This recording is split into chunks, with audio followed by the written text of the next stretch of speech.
especialidad. Como hemos visto en la primera clase que hemos tenido, que era de valoración nutricional, es súper importante porque con la valoración nutricional vamos a definir qué vamos a hacer, ¿ya? Tanto la nutrición enteral como la parenteral se llama soporte nutricional de alta especialidad. Como médicos generales tienen que ustedes conocer la parte básica y los criterios para iniciar uno y otro, y lo que vamos a ver al final que va a entrar en su examen, que es los cálculos de calorías, proteínas y demás. ¿Listo? Lo primero que tenemos que ver después de la valoración nutricional es ver si el tracto gastrointestinal está funcional. ¿Listo? Si el tracto gastrointestinal no está funcional, por ejemplo, no sé, tiene una lesión intestinal por un trauma cerrado abdominal, tiene una pancreatitis aguda severa, alguna de estas, hay que pensar en una nutrición parenteral. Si tenemos el tracto gastrointestinal funcional, pero no podemos cubrir, por ejemplo, requerimientos por vía oral, o por alguna razón este paciente no puede consumir nada por boca, por ejemplo, una fractura de mandíbula, el paciente no va a poder masticar, podemos, por ejemplo, pensar en una nutrición enteral. Las nutriciones enterales pueden ser de largo plazo o de corto plazo. Las de largo plazo son patologías un poco más específicas, como por ejemplo pacientes con secuelas neurológicas, pacientes con parálisis cerebral infantil, un paciente, por ejemplo, que ha sufrido un accidente de tránsito y ha tenido un trauma craneoencefálico y ha dejado alguna secuela, pues hay que pensar posteriormente en una nutrición enteral a largo plazo. A corto plazo son posquirúrgicos, pancreatitis, como vamos a ir viendo. Y dependiendo de la función gastrointestinal, nosotros vamos a pensar en nutrientes intactos, o sea, moléculas de nutrientes como proteínas, azúcares, grasas, que no necesitan mucha hidrolización. Y dependiendo de la patología, si vemos que el tracto gastrointestinal está con una función alterada, hay que pensar en fórmulas más específicas, como vamos a ver luego. ¿Listo? La alimentación enteral tiene mucho tiempo. Cuando hablamos de antropomedicina hay varios antecedentes, como por ejemplo en el antiguo Egipto, cuando habían guerras y demás y salían heridos los soldados, ellos aprendieron a que mediante enemas podían alimentar a esos pacientes. Se dieron cuenta de que la mucosa del intestino grueso tenía una capacidad de absorción de nutrientes, ¿no? Entonces los alimentaban mediante enemas. Ya luego, cuando empieza la medicina moderna, si quiere, pues empezamos a utilizar nutrición nasointestinal, o sea, accesos nasointestinales a través de sondas. Los primeros pacientes que empezaron a utilizar este tipo de alimentación fueron justamente los niños, los pacientes en edad pediátrica. Y luego ya, cuando el hombre empezó a salir al espacio, una de las preocupaciones más importantes era alimentarlos de manera eficiente, y obviamente se dieron cuenta que no podían comer como comemos aquí en la Tierra. Entonces empezaron a utilizar y a desarrollar fórmulas de nutrición enteral. ¿Listo? Entonces ahí empezó a partir la investigación y el desarrollo de la nutrición tanto enteral como parenteral. ¿Listo? Y actualmente tenemos muchísimos estudios que nos hablan de lo que es la nutrición enteral y parenteral, comparativos, estudios en los que evalúan una molécula a otra, etc. Entonces la nutrición enteral es una técnica de soporte nutricional especializado, ¿ya? En la cual nosotros administramos nutrientes directamente al aparato digestivo, que pueden ser por fórmulas químicamente definidas, como las vamos a ver en un momento más, pero también podemos utilizar la misma vía oral, ¿no? Las sondas, por ejemplo, en niños pequeños no son nasogástricas, son orogástricas, por ejemplo, ¿no? Entonces, lo que más utilizamos son sondas nasoenterales u ostomías. Cuando uno maneja nutrición enteral y parenteral, hay que pensar en pacientes críticos, o sea, en pacientes que por alguna razón no podemos completar sus requerimientos nutricionales, ¿no? Entonces hay varios estudios de pacientes, por ejemplo, en terapia intensiva, pacientes post-accidentados, en posguerra, etcétera, en los que comparan la nutrición parenteral con la nutrición enteral. Pero en estos estudios, si bien no demuestran una eficacia superior de uno con el otro, la nutrición enteral es más fisiológica. ¿Listo? ¿Por qué? Porque continuamos usando los enterocitos, entonces continuamos usando la función gástrica y la función intestinal. Si no usamos la función gástrica, pues usamos la función intestinal, más que todo la parte de absorción. ¿Ya? Y lo bueno de la nutrición enteral en comparación con la parenteral es que se asocia menos complicaciones. El paciente con nutrición enteral tiene menos complicaciones, tienes menos cuidado y es más económico, es más barato mantener una nutrición enteral que una nutrición parenteral. Mantenemos la función trófica del intestino. Hola. Entonces mantenemos la integridad estructural del enterocito. Y por lo tanto se mantiene esa función de barrera que tiene el enterocito, que tiene el intestino.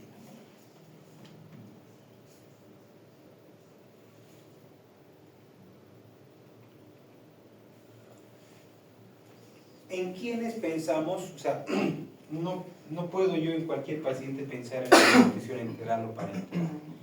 ¿En cuáles yo voy a pensar en una nutrición enteral? En aquellos pacientes que no pueden, no deben, o no quieren comer por boca y mantienen un intestino funcionante.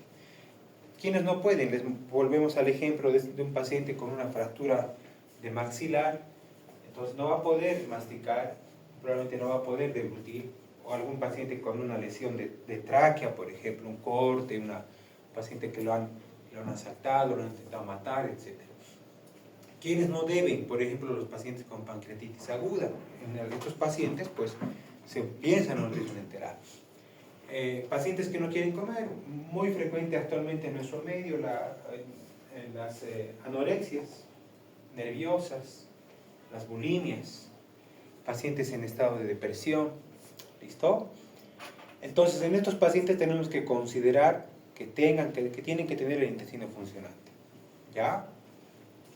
Algo importante que es parte de la evaluación nutricional, tenemos que evaluar cómo está ese paciente. O sea, cómo va a entrar a la nutrición enteral o parenteral. Si está desnutrido, si está eutrófico, si tiene sobrepeso, si tiene alguna patología de base que nos va a hacer cambiar si quieren alguno de los requerimientos. ¿Listo? ¿Cuánto yo estoy pensando en cubrir de la ingesta oral? Por lo general, tanto la nutrición enteral como parenteral, lo que uno busca es al menos cubrir el metabolismo basal. Es por eso que las fórmulas de cálculo de requerimientos se basan en metabolismo basal. ¿Listo? Y lo otro, ¿cuánto tiempo yo estoy pensando en que ese paciente no va a tener una ingesta apropiada y cuánto tiempo voy a tener que darle el soporte nutricional especializado, ya sea nutrición enteral o parenteral?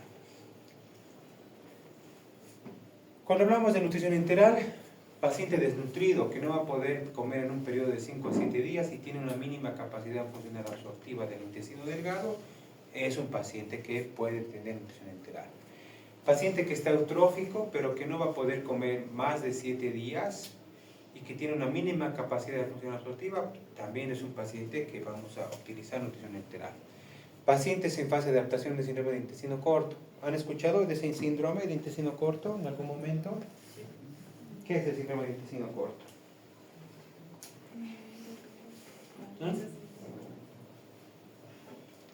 Es una patología quirúrgica. Es un síndrome quirúrgico, ¿no? Cuando ha habido, por ejemplo, una enterocolitis necrotizante, una necrosis de intestino, una lesión perforante y han tenido que reseccionar una cierta longitud, ese remanente o ese restante que queda en el paciente muchas veces no funciona bien, tiene un tiempo de adaptación. Porque el intestino delgado, ¿cuánto más o menos mide en un adulto? 1,5 metros. Delgado. Delgado. 6 a 8. 9, a veces hasta 12 metros, 9. Entonces, El síndrome de intestino corto aparece cuando hay una resección mayor al 50%, ¿no? Generalmente, no siempre, a veces cuando tienes resecciones de 20%, 30%, igual aparece el síndrome de intestino corto. Entonces, ese paciente tiene que adaptarse todavía, entonces en ese momento puede utilizar nutrición enteral. Pacientes con seguimiento por agresión quirúrgica, trauma o gran quemado. Los grandes quemados necesitan un soporte nutricional porque la misma quemadura le va a erogar mucha energía y que muchas veces no podemos completar requerimientos solo por vía oral. Contraindicaciones, o sea, en quienes no vamos a poder utilizar nutrición enteral y hay que pensar en una parenteral. Vómitos incoercibles. Por ejemplo, pacientes con quimio o radioterapia a veces aparecen con vómitos incoercibles, ¿no? Hemorragia digestiva, hilo paralítico, obstrucción intestinal o perforación intestinal, ese paciente no podemos colocarle o no podemos aplicar una nutrición enteral, hay que pensar en una nutrición parenteral.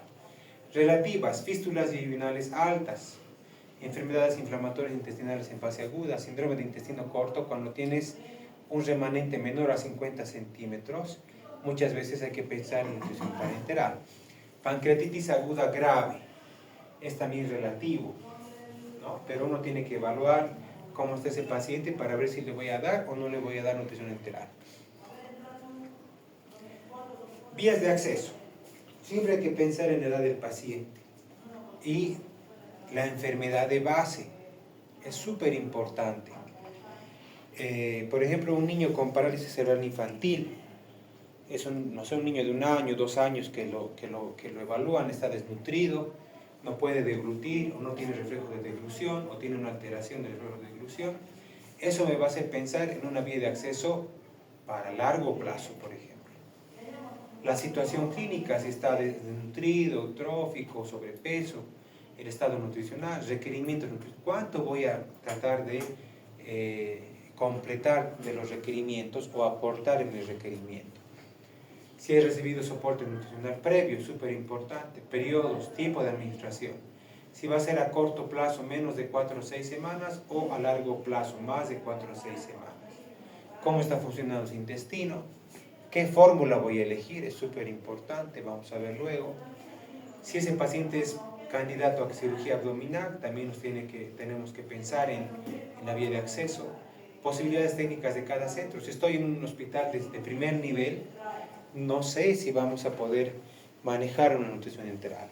Entonces ahí voy a ver de transferir el paciente a un segundo o un tercer nivel. Si el paciente tiene riesgo de broncoaspiración, también es súper importante evaluar para ver qué vía de acceso voy a usar. ¿Listo?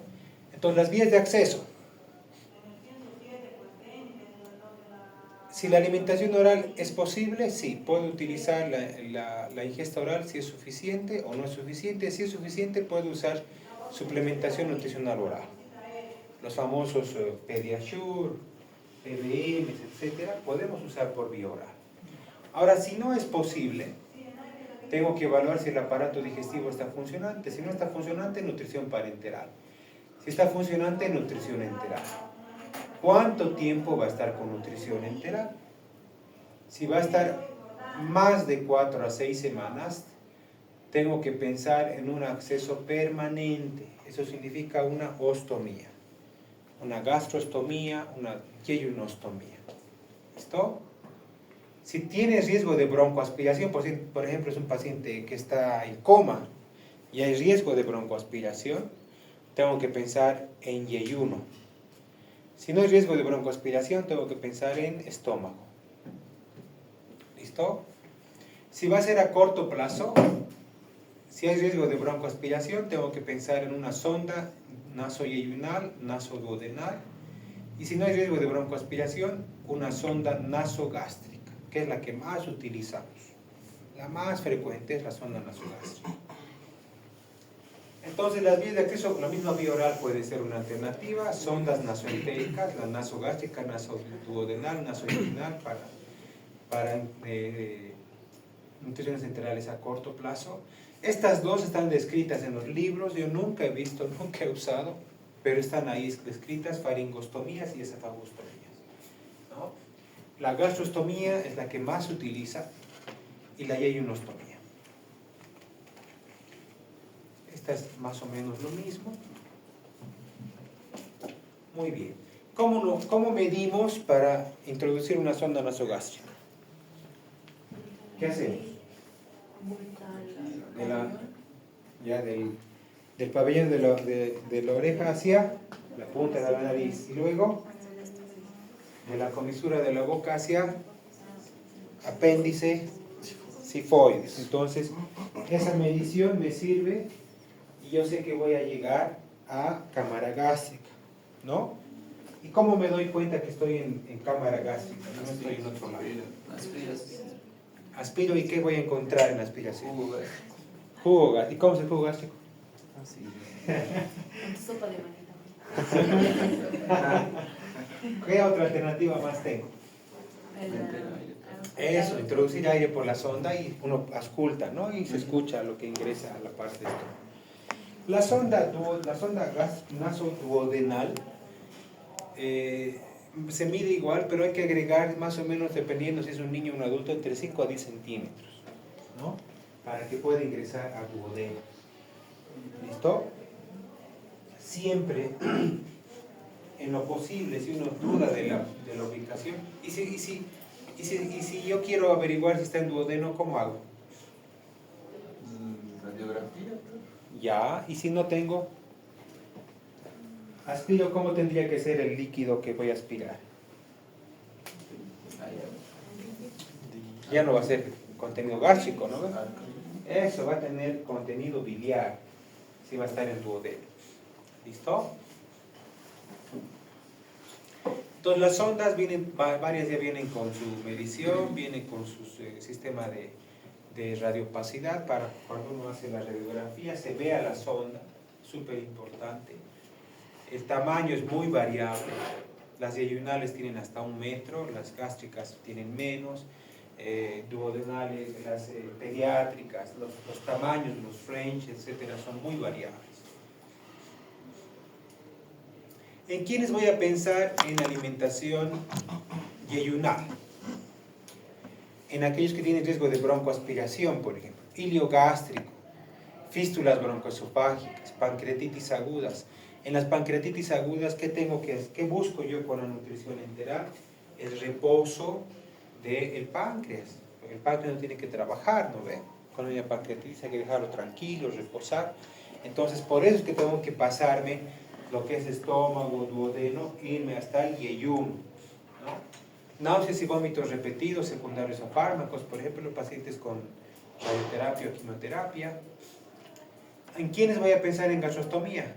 Cuando el estómago del paciente no está afectado por la patología primaria, cuando tiene un vaciamiento gástrico normal, cuando su reflujo esofágico o su reflujo, o no hay reflujo si quieren, y cuando tiene reflejo nauseoso. Es importante que el paciente tenga reflejo nauseoso cuando vas a usar la parte gástrica, porque si no haces eso, ese paciente corre riesgo de broncoaspirarse.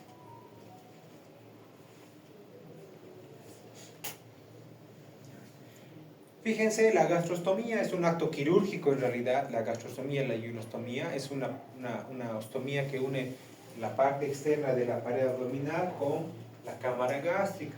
Actualmente se hace ya por vía percutánea, mediante método de ecografía, etc., ¿no?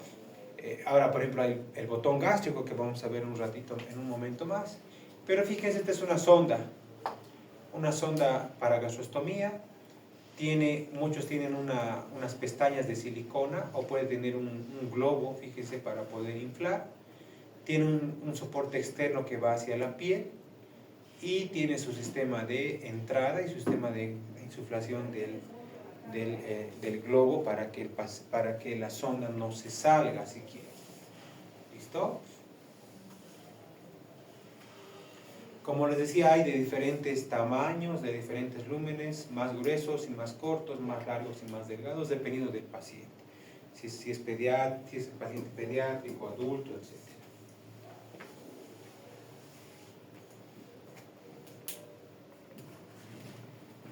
Muchas veces muchas veces usamos una gastrostomía, pero fíjense, la sonda no se queda en el estómago, la ponemos hasta yeyuno. Tomando en cuenta lo que hemos hablado hasta ahora, si yo voy a hacer una nutrición enteral y voy a usar cámara gástrica, voy a hacer una gastrostomía, digamos, o voy a usar una sonda nasogástrica, la alimentación va a ser igual si yo utilizo una sonda, una yeyunostomía o una sonda nasoyeyunal. El preparado que voy a hacer será el mismo. ¿Podré usar lo mismo? Técnicamente sí. Técnicamente sí. ¿Ya? ¿Quién tiene otra opinión? Las fórmulas que voy a utilizar o el alimento que voy a utilizar será igual en cámara gástrica que en yeyuno. ¿Qué opinan? No, ¿por qué? Porque tienen diferentes métodos de absorción. Ya, pues estás por ahí, tibio, ¿qué más?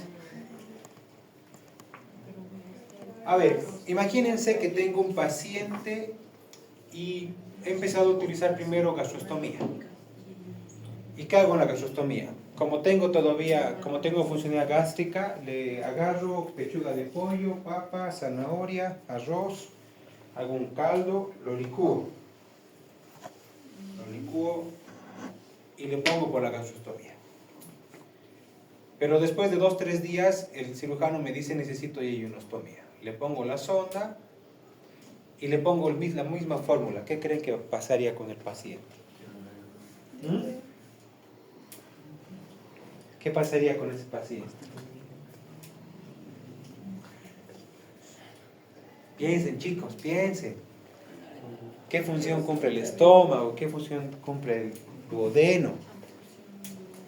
Absorción, muy bien. ¿Y qué pasa si yo le pongo moléculas enteras hacia yeyuno?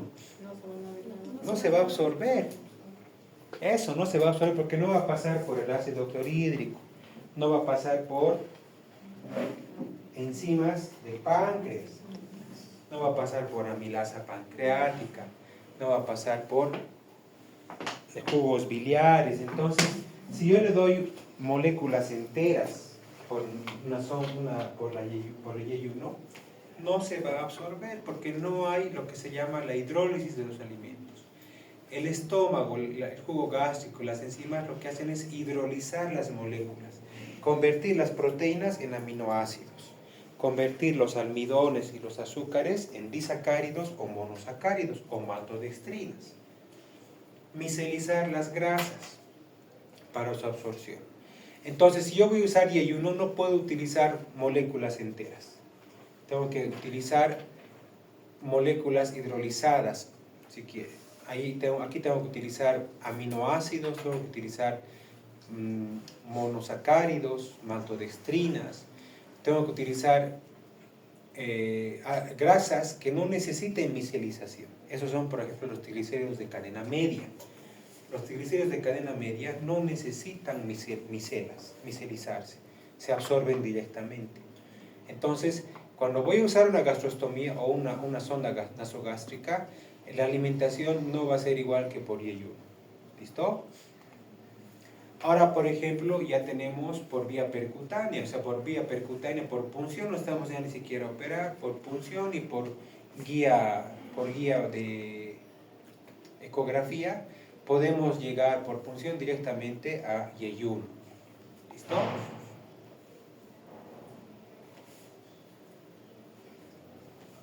La nutrición enteral, por ejemplo, tenemos estos receptores, estos recipientes de vidrio que son muy buenos porque son reutilizables, ¿no?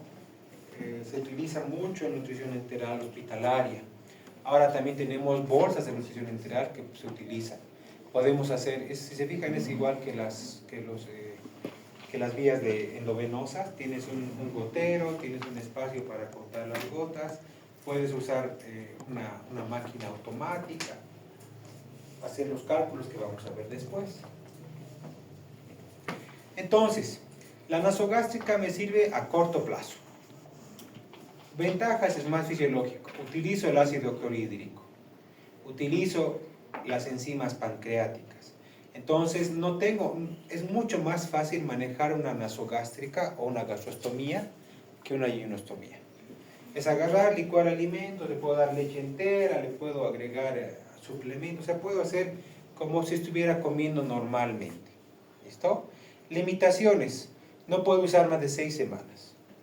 Es incómodo estar con una sonda nasogástrica, es antiestética para el paciente, produce estrés en el paciente. ¿En quiénes no voy a usar? En pacientes que tengan alto riesgo de broncoaspiración. La nasoyeyunal, ¿ya? Lleva directamente el alimento hacia yeyuno, hacia el intestino delgado proximal. ¿Listo? Que me permite nutrición completa y segura siempre y cuando utilice moléculas fraccionadas. ¿Ya? Igual que la nasogástrica, es a corto plazo. Y algo importante, y es un poquito complejo, a veces tiene que pasar el píloro, ¿no? Pacientes sedados, comatosos con riesgo de broncoaspiración, mejor utilizar nasoyeyunal. Pacientes con vaciamiento gástrico retardado y anorexia nerviosa. Es bien importante eso. Yo les voy a comentar un caso. Cuando yo había llegado de Chile en 2010, estuve 2 meses más o menos acá trabajando en el Albina y me llama el director del hospital de la clínica belga. Me llama y me dice: doctor, mire, me han hablado de usted, sé que tiene una especialidad de nutrición, mi hija está internada con anorexia nerviosa. Ya está internada 2 semanas y en vez de subir de peso está bajando más de peso, ya no sé qué hacer. Voy, la reviso la historia. Esa niña tenía 12 años, estaba pesando 26 kilos. Era prácticamente piel y hueso, no tenía masa muscular, no tenía masa grasa, hace un año ya no tenía menstruaciones, terrible. Entonces, revisando su historia, había, digamos, pónganse, el lunes se coloca sonda nasogástrica, el martes, paciente se retira sonda nasogástrica, el miércoles no había nada, jueves se coloca sonda nasogástrica, el viernes, paciente se retira sonda nasogástrica, o sea, ella se sacaba. Entonces comía un día, 2 o 3 días no comía, otro día le daban, otros 2 o 3 días no, entonces obviamente iba a bajar de peso. Entonces yo le dije al papá, le dije: mire, no está subiendo porque no está dando el aporte, sus aportes eran muy bajos, calculando. Y le dije: le pongamos una sonda nasoyunal. Entonces compramos una sonda nasoyunal de 1 metro y le colocamos. En esta el problema es pasar píloro, pero es súper fácil. Yo les doy un procinético, domperidona, metoclopramida, unos 20 minutos a media hora antes del procedimiento y con mucha facilidad pasas píloro. Y al día siguiente la paciente quiso sacarse la sonda y ya no pudo, ¿no? Porque ya no podía, estaba ya con el balón inflado y no podía pasar píloro. Y a las 3 semanas estaba con 32 kilos. Y a los 3 meses salió con unos 40 kilos, si no estoy mal. Entonces es bien importante la sonda nasoyeyunal. Evitamos reflujo, minimizamos riesgo de aspiraciones, desintubaciones involuntarias o voluntarias, ¿no? Y permite la alimentación inmediata en pacientes postquirúrgicos, pacientes por cirugía gástrica, por ejemplo, con sonda nasoyeyunal o una yeyunostomía, alimentamos inmediatamente. No es apropiada para la nutrición enteral a largo plazo, o sea, las sondas es 4, máximo 6 semanas, no más de eso. Tienen que tener un calibre adecuado, 8 a 14 French, ser de un material específico, no es la misma sonda que una sonda nasogástrica, por si acaso, son sondas especiales, de silicona o de polietileno lastre. ¿Listo? Gastrostomía. ¿En quiénes aplicamos gastrostomía? Pacientes con atresia estenoesofágica, pacientes con enfermedad neurológica traumático degenerativa, descompresión postoperatoria y pacientes con alto riesgo de complicaciones pulmonares. Ventajas: el estómago tiene una buena capacidad de reservorio y manejamos lo que es una buena flexibilidad del aporte. O sea, yo puedo darle prácticamente todo lo que comí ese paciente, ¿no? Solo que lo tengo que licuar y demás para que pueda pasar por la sonda. La gastrostomía es súper importante, ¿no? Que hemos visto. La aplicación de la gastrostomía del apéndice cifoide es más o menos 1 centímetro o 2 hacia abajo y 1 centímetro hacia la izquierda. Es el punto de función que nos va a orientar anatómicamente para hacer una percutánea. Yeyunostomía.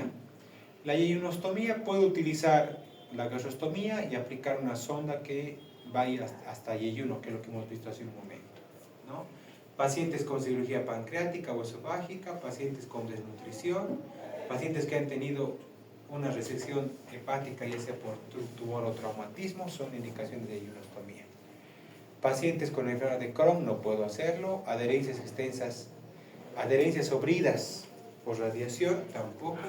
Si el paciente está con edema, con ascitis o está con un tratamiento de inmunosupresión profunda, es mejor no utilizar. La ventaja de la yeyunostomía es que inmediatamente de la intervención quirúrgica yo puedo empezar a alimentar al paciente. No le dejo en ayuno 1 o 2 como hacen los cirujanos, ¿no? 24, 48 horas. La aplicación es un poquito más compleja por vía percutánea. Es mejor hacerla guiados por una endoscopía, perdón, por una ecografía abdominal. Gastrostomía y yeyunostomía. Muy bien. Como todo procedimiento en medicina, tiene complicaciones. La alimentación enteral tiene 5 complicaciones, o 5 grupos de complicaciones: gastrointestinales, metabólicas, mecánicas, psicológicas e infecciosas.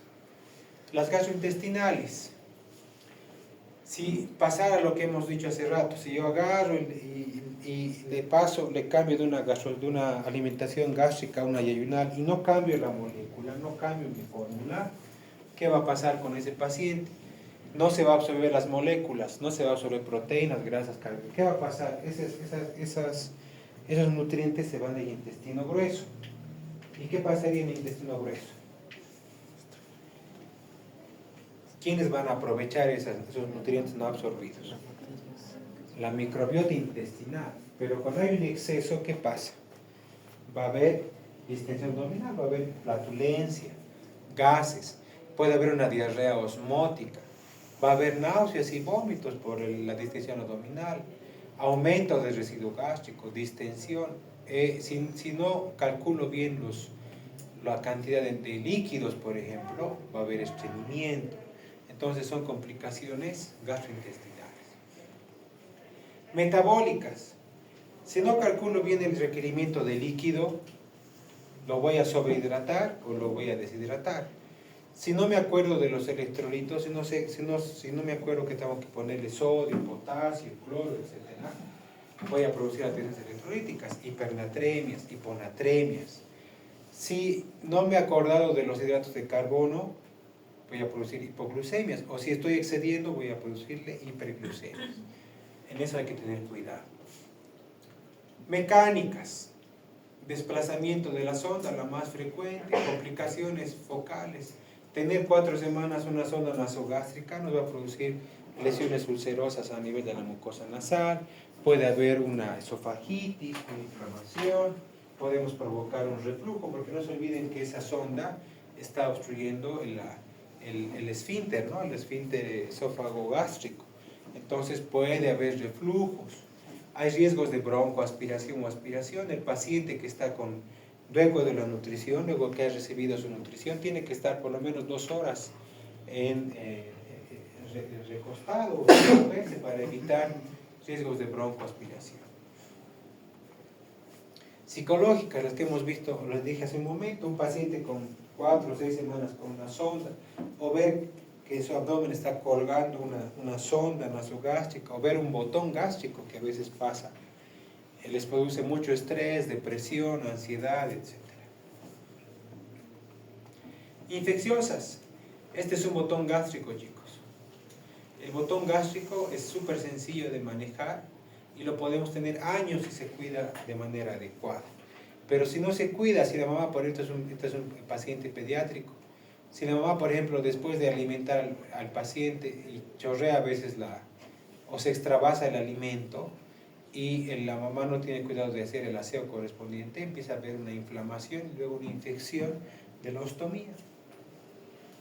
Entonces, esas son las complicaciones de la nutrición o la alimentación enteral. Les había dicho que hay fórmulas específicas. Esta es de las más usadas en pediatría, se llama Pepti Junior. No estoy haciendo propaganda por si acaso, pero es la que más llega, ¿no? Es la que más llega. Y esta es una fórmula altamente hidrolizada, extensamente hidrolizada. No tiene azúcares, tiene maltodextrinas, no tiene proteínas, tiene aminoácidos, tiene triglicéridos de cadena media. Entonces, no necesitamos que pase por estómago ni por duodeno. Entonces, podemos aplicar directamente una yeyunostomía o una sonda nasoyeyunal. Luego tenemos las fórmulas que usamos frecuentemente en adultos, el Ensure, por ejemplo, el Zen estándar, ideal para gastrostomías, ¿no? Tenemos, fíjense, una buena cantidad. Aquí tenemos el pediátrico estándar, el CNP estándar, el Plus cuando estamos con un paciente demasiado desnutrido o que necesita mucho requerimiento. Tenemos para enfermos renales, para diabéticos. Y esto de acá se llama alimentación modular. Cuando yo no puedo llegar, por ejemplo, a una cantidad adecuada de proteínas, utilizo el módulo proteico. Este módulo proteico solo me aporta proteínas. O sea, está hecho a base de aminoácidos. Si no puedo llegar a completar sus calorías o el requerimiento de calorías, voy a usar el módulo calórico. Este módulo calórico solo tiene maltodextrinas. Solo me aporta calorías. En adultos tenemos el Peptamen, que se parece mucho al Pepti Junior. Tenemos el Ensure, tenemos el Nutriflex, tenemos varios, ¿no? En el mercado, pero los que más tenemos son estos. Son fórmulas especializadas para nutrición enteral. Acá tenemos una bolsa de nutrición enteral. Siempre hay que tener cuidado de que la vía, o sea, la comunicación sea oscura, para evitar que la luz solar altere las características de la grasa y de las vitaminas. Actualmente tenemos este de doble lumen, por ejemplo, para utilizar en alimentación y en medicación, para no juntar. No es bueno juntar medicación con alimentación, por si acaso. Preguntas hasta aquí.